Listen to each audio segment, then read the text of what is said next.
వీళ్ళందరూ మధ్యతరగతి ప్రజలు. సంఘపు కట్టుబాట్లకి రక్షక భటులు,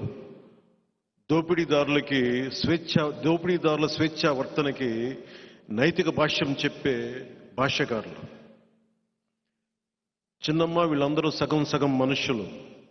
వీళ్ళందరూ ముక్కలైన గాజు పెంకులు, కల్లా కపటం తెలియని కబోది గుంపులు, తమని తామే మోసగించుకునే విద్యాధికులు, విదూషకులు. చిన్నమ్మ వీళ్ళని విడిచి వెళ్ళబోకు, వీళ్ళందరూ నీ బిడ్డలు.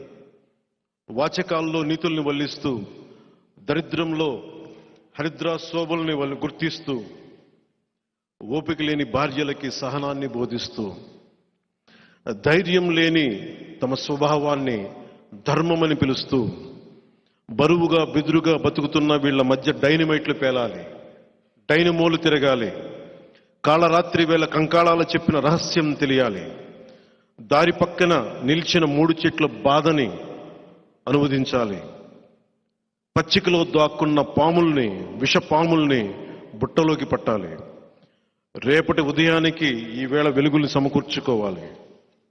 చిన్నమ్మ అసలే చీకటి, గడాంధకారం, దారంతా గోతులు, ఇల్లేమో దూరం, చేతిలో దీపం లేదు, ధైర్యమే ఒక వచనం.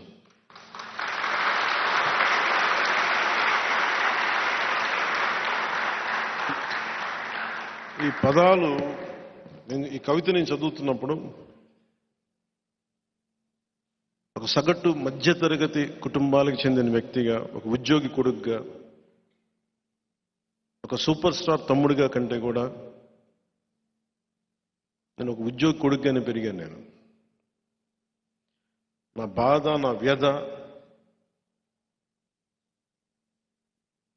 అధికారాన్ని దుర్వినియోగం చేసే వ్యక్తులు చేసే తప్పులు, మన తల ఉంచుకొని వెళ్తున్నాం, మన మీద దాడి చేసే సమూహాలు, ఇవన్నీ నాకు చాలా చాలా ఆలోచనింపజేసేనాను.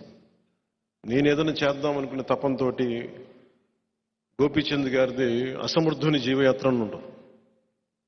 అసమర్థుని జీవయాత్రలో తనను తాను నిందించుకుంటా ఉంటాడు.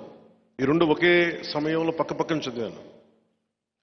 ఒక మధ్యతరగతి మనిషి తాలూకు నిస్సహాయత, తన మీద తన కోపం, ఇవన్నీ నేను అనుకొని వీటి నుంచి ఎలా బయటపడాలని ఆలోచించేవాడు నా వయసులో.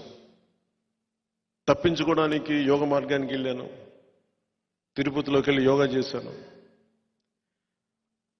ఇందాక చెప్పింది, ధైర్యం లేని స్వభావాన్ని ధర్మం అని నమ్మకంతో యోగ మార్గానికి వెళ్ళిపోయాను. అలాంటి సమయంలో మా అన్నయ్య వచ్చి,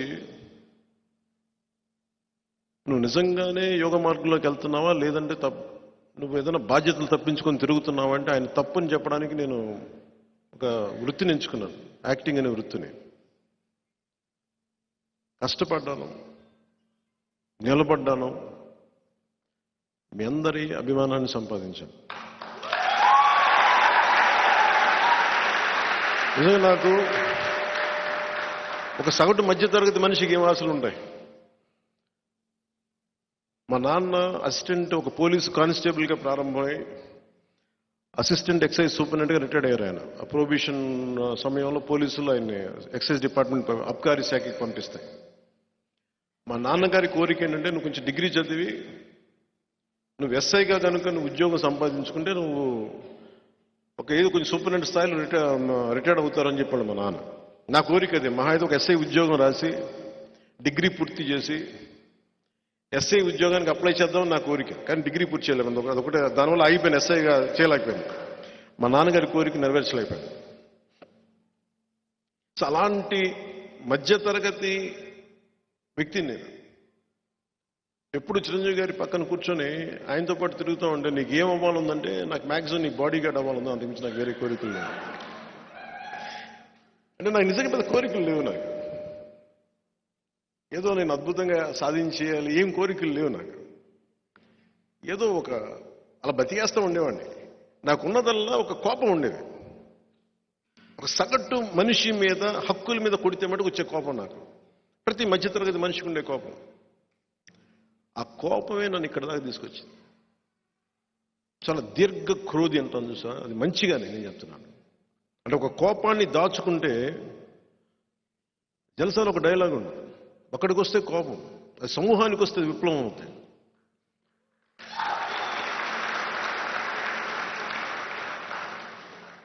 అని చాలా మందికి అర్థం కాదు.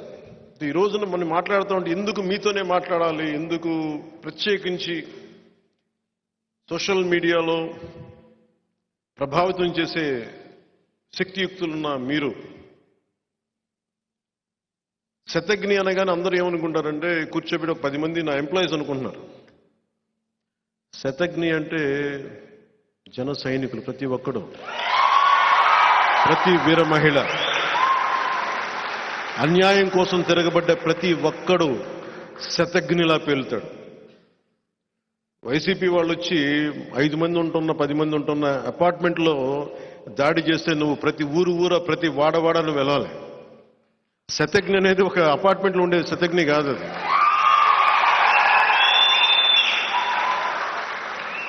వాళ్ళ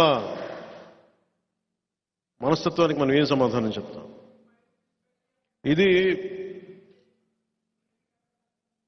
నేను దీనికి జనసేన ఆవిర్భావానికి చాలా నలిగాను.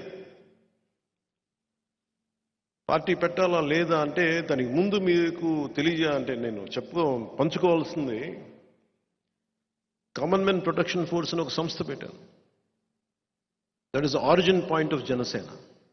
జనసేన ఆవిర్భావానికి మూలం కామన్ మెన్ ప్రొటెక్షన్ ఫోర్స్. అది ఏ పరిస్థితుల్లో పెట్టాల్సి వచ్చింది అంటే, సగటు మనిషికి ఆడి కులం ఉండదు, మతం ఉండదు, సగటు మధ్యతరగతి మనిషికి వాడు కట్టుబాట్లను పాటిస్తాడు, చట్టాలకి అతీతంగా వెళ్ళడు, చట్టాలకి లోబడే బతుకుతాడు, భయపడతాడు పోలీసులంటే, లా అంటే భయపడతాడు, చట్టాలంటే భయపడతాడు. కానీ అలాగే పెరిగాను నేను కూడా. ఒకసారి నా కష్టాలు ఎలా ఉన్నాయంటే, నేను తెచ్చిపెట్టుకున్న కష్టాలు కాదు అవి, నా కష్టాలు లేవు. నిజంగా చెప్పాలంటే నేను తెచ్చిపెట్టుకున్న అరువు తెచ్చుకున్న కష్టాలు నాయన్ని. బంగారం షూటింగ్ చేస్తా ఉంటే నా ఒళ్ళోకి ఒక వడ్డెర కులానికి చెందిన ఒక వ్యక్తి పక్కన రాళ్ళు కొడతా తన బిడ్డ ఇట్లా అయిపోయాడని చెప్పి మొత్తం ధనుర్వాతం వచ్చేసి బిగుసిపోయింది. ఆ బిడ్డ ఒక 4 ఏళ్ల బిడ్డ నా ఒళ్ళో పడేశాడు. అన్న ఇతన్ని చెయ్యను. నాకు ఏడుపు వచ్చేసింది. ఎందుకు సినిమా నుంచి దూరం అయిపోయానంటే, నేను సినిమాలో ఎప్పుడు ఆనందాన్ని చూడలేదు. నేను ఎప్పుడు సినిమాలోకి ఎందుకు వచ్చానంటే, నేను బద్దకస్తుని కాదని చెప్పడానికి వచ్చాను మా అన్నయ్యకి. నాకు నిజం కోరికలు లేవు. మా అన్నయ్య ఏమనుకుంటారు, వీడు తప్పించుకుని తిరుగుతున్నాడు పని పాట లేక. మా అన్నయ్య ఒకటే మాట, నీకు చిరంజీవి నీ తమ్ముడు కాకపోతే నువ్వు ఇలాగే ఉంటావురా అని అడిగాడు. నువ్వు చిరంజీవి తమ్ముడు కాబట్టి నీకు అన్నీ చెల్లేస్తున్నాయి, నిన్ను ఉద్యోగం, నీ తల్లిదండ్రులు పోషించక్కర్లా, నీ అక్క చెల్లెళ్ళు బాధ్యతలు లేవు, కుటుంబ బాధ్యత లేదు, నువ్వు ఏ యోగ మార్గాలు ఏ ధర్మాలని చెప్తారో నువ్వు పని చేయి, నువ్వు అన్నీ సాధించి అప్పుడు చెప్పి అప్పుడు నీ కథలు వింటాను. ఇప్పుడు చెప్పాలంటే మన దగ్గర బాగా ఆ అవసరం రాకుండా పోయింది ఇప్పుడు. అంటే అప్పటికి ఇప్పటికీ నేను ఒకటే వ్యక్తిని. నాకేమనిపించిందంటే, యోగ మార్గంలోకి వెళ్ళినా స్వార్థం అనిపించేస్తుంది నాకు. భక్తి మార్గానికి వెళ్ళినా కానీ తిరిగి వచ్చి ప్రపంచానికి చేయాలి.